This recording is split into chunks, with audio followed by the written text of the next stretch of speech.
Good evening and welcome to another edition of Beer Dad Reviews with me, Dave the Beer Dad, and it is fanzine time. And it is the third of fanzine 7. I've already done the zip code and the Jet Trash version 2, which, if you're a fanzine subscriber, you'll know only leaves one more beer, and that is this bad boy, Clown King, an American barley wine weighing in at 12%, because it says so there.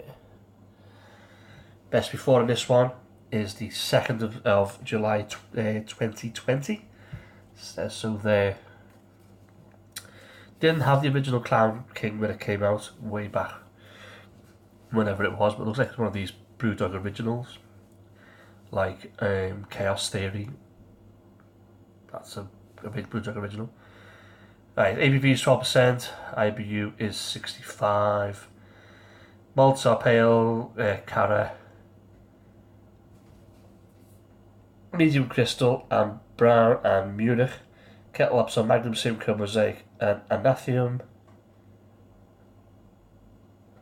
And Whirlpool hops are Mosaic and Antanum. Boy, I should learn to read. Dry hops are Mosaic, Antanum and Simcoe. So it says Roll Up the King is back, and he's brimming with bittersweet, bold flavours. Clown King gives a chewy toffee malt, overlaced with driving bitterness, sticky fruit character, and a surprisingly light finale. Clown King, behold the big top beast. And there you go. That's what it says all on the back there. Usual obligatory Brewdog can. It's what they tend to be going with these days. Not had this before, as I say. Looking forward to it. So let's pop a top and see what we get.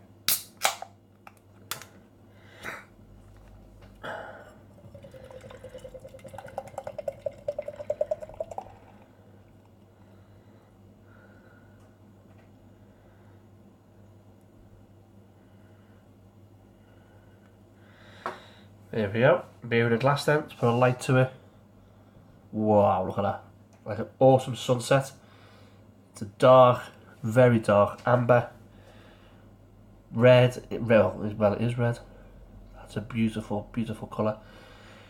Very light, dark ivory head. Probably about a finger and a half. Bit of a crackle. And then all kinds of the size bubbles inside the head. It is very much like, as I've said before, a creme brulee. It's got a little wobble in it. So, there we go. So it looks good. Let's give it a smell. Big waft of malt. Fruit.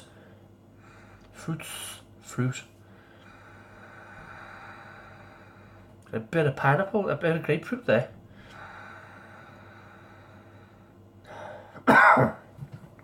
Interesting. Smells good. Give it a taste. Cheers.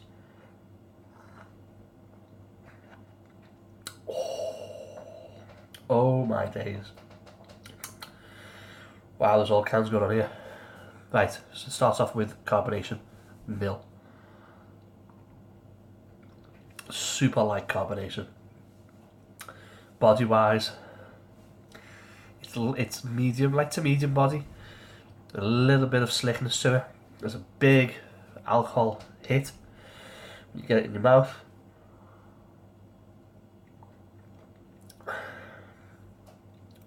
It's heavy with malts, very heavy with malts.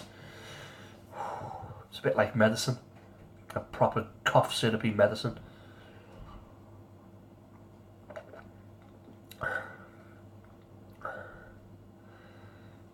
There's a bit of something there. Raisins, currants, almost Christmas cake, Christmas pudding like.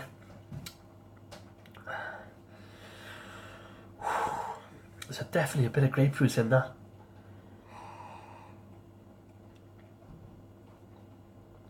The alcohol feel in your mouth kind of masks the flavours a little bit.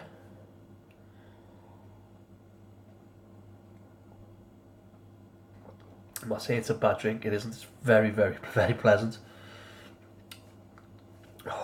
12.5.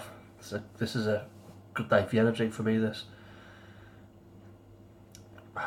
Tongues are starting to get a bit dry.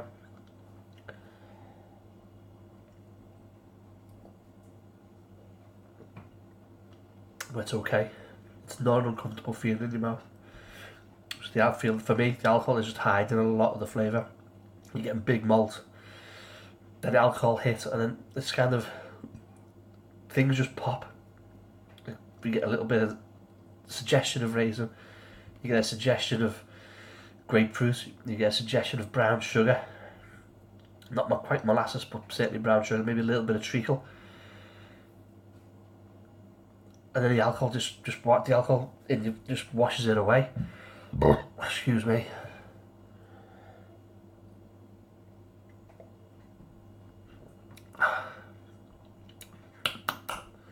It's bloody good.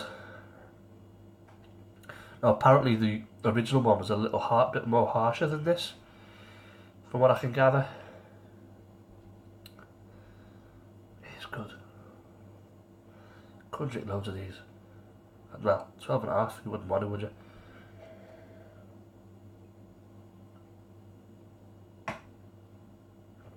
Oh, big mouthfuls are really good. Really good. You've got loads of flavour in there. That's where you pick up the raisins, currants, like processed cinnamon in there. It is Christmas cakey, but then, as I say, the alcohol comes through, and then it just masks everything. But then, as I say, little things just pop up every now and again. There is, for me, a suggestion of grapefruit. It's very good. Would I drink this if it became mainstream? I might get one to age for a little bit, see what would happen. But I know people would really enjoy this, really enjoy it. It might give you a couple of people I know a mandate to go down there and buy one. What you pay for this, I've got no idea. No idea. They're charging, Brewdog Bar in Liverpool certainly is charging up to £5 for a third, something of this strength. It's very, very good.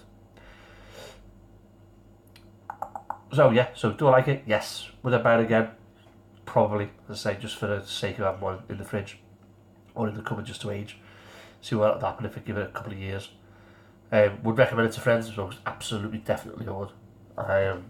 It's great, but it is the last drink of the evening for me. This is one of these ones that if I went to Brewdog and saw this, excuse me, after the session, this would be the last thing I'd have.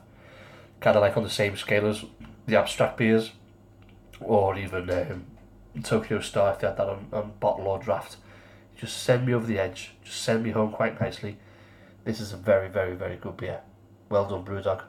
It's been a decent fanzine box, to be fair. The only thing, a problem I have with the fanzine box is the zip code. The zip code did not hit, for me, did not meet the description that it said. So it was supposed to be unfiltered, and it was naturally hazy. And if you watch the video, it's crystal clear. I think, potentially, that was possibly the Indie Pale Ale under another guise, because it tasted exactly like it. It was rubbish, but that is very good. And the Jet Trash version 2 was excellent as well. Anyway, if you've had that beer and you get subscribe to the fanzine, let me know what you think. If you like the video, thumbs up. If you don't like the video, put a comment in. Be linked to the Brewdog if you want to get on the fanzine. It's £11 a fortnight, 3 beers, so you get 6 beers a month, roughly every 4 weeks for £22. It's not bad, but they do go into the bars. Not all the bars, but they do go into the bars as soon as they've been pitchwood's been delivered. So if you're lucky enough to have a Brewdog bar near you, you might even catch these. But I don't know what they charge for them. Anyway, I'm out of here. I'll see you on the next one. Hail yeah.